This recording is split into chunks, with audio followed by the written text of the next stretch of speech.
Hello, I'm Andy Seaton of Combat Fusion Martial Arts. Well, welcome back to one of our InfoPod videos on Techniques of the Orange Belt syllabus. In this one, we're going to be looking at the technique Grip of Death. I apologise for the lateness of this video. I do try to get a video out about once a month, but I had a few hardware issues with my PC, which prevented me getting this video out in its normal time span. But that being said, we're going to crack on with Grip of Death now. This is a side headlock technique, and we're going to start as usual with the outer partner, so you can see it from 3 different perspectives, break it down, look at some of the intricacies of it, and then have a look at some variations. So let's crack on and get into Grip of Death.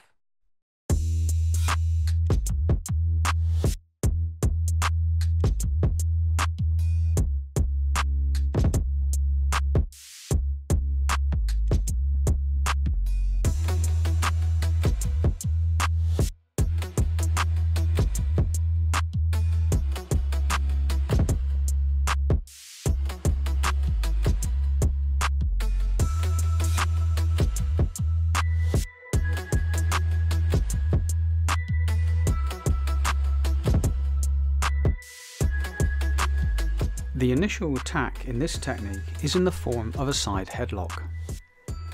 When attacked, ideally we want to maintain our posture, not allowing our opponent to place us in a disadvantaged position. However, this choice may be taken from us, so we should work from positions of discomfort as well. The word death in this technique's name refers to the danger of an attack to the neck, which, like the techniques Grasp of Death, Escape from Death,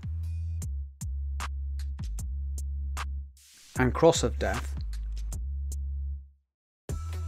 highlight a restriction to the airways and/or blood supply to the brain. In this case, unless you protect your neck correctly, the grip could lead to your death.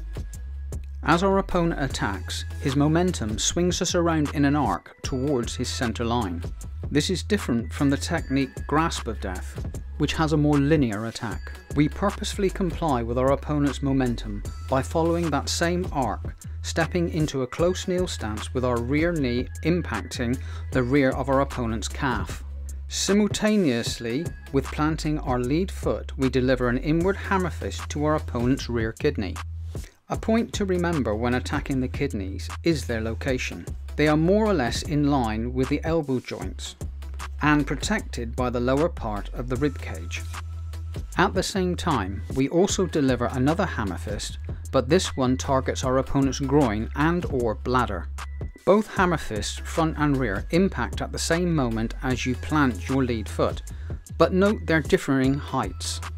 Our opponent's reaction to the groin strike will result in him bending forward, but he will also throw his head back due to the kidney strike. With the head of our opponent thrown back, we now take advantage of this by having our rear hand snake up his back over his shoulder to grasp at his face.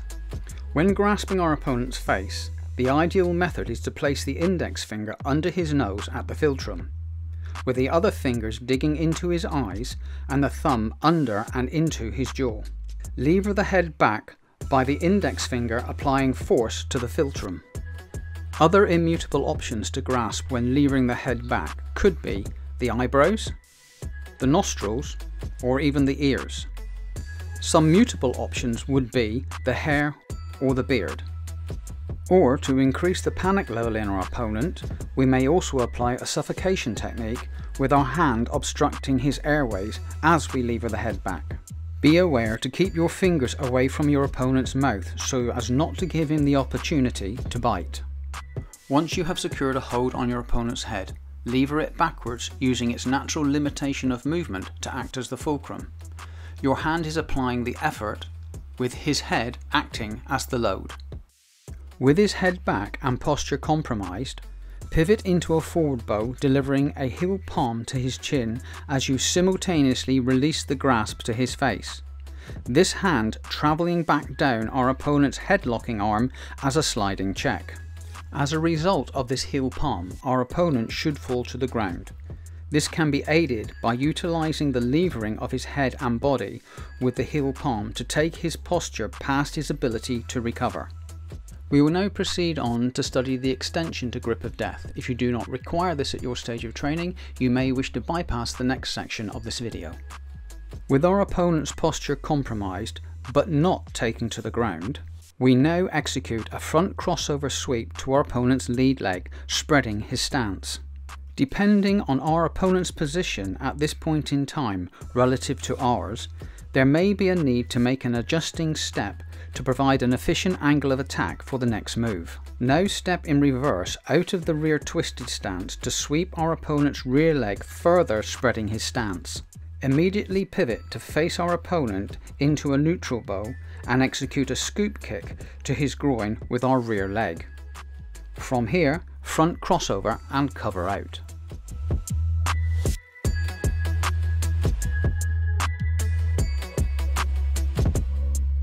Hello and welcome back. So now we're going to take a look at the variations.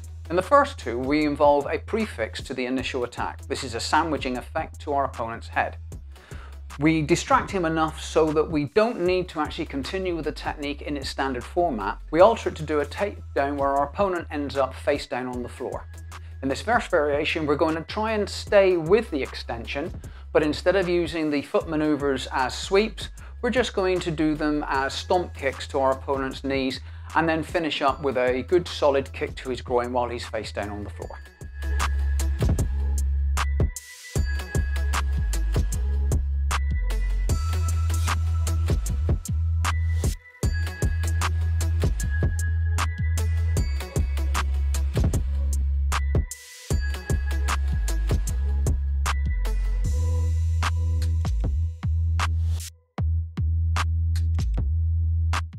Okay, so now let's get on to the second variation. In this one, once again, we're going to prefix with the sandwich attack to his face to distract him, and again take him to the floor so he's face down. But here we're going to finish out with the technique squatting sacrifice.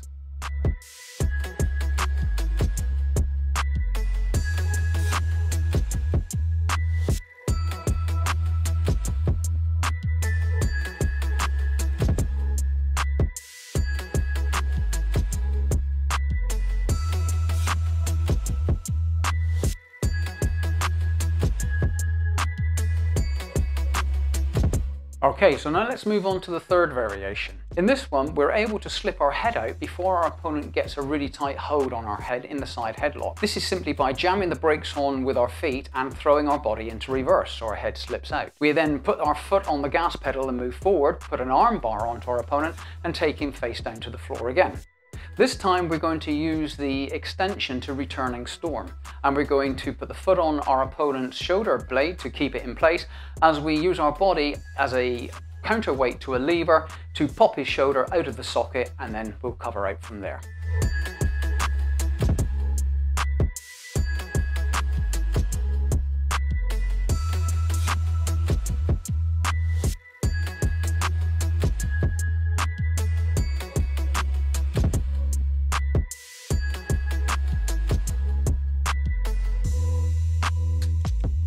Okay, so now let's move on to our fourth variation. This is basically exactly the same as variation 3, but instead of popping the shoulder out of the socket, we use that to turn our opponent onto his back and then do a downward looping roundhouse kick to an available target, either solar plexus or to the face.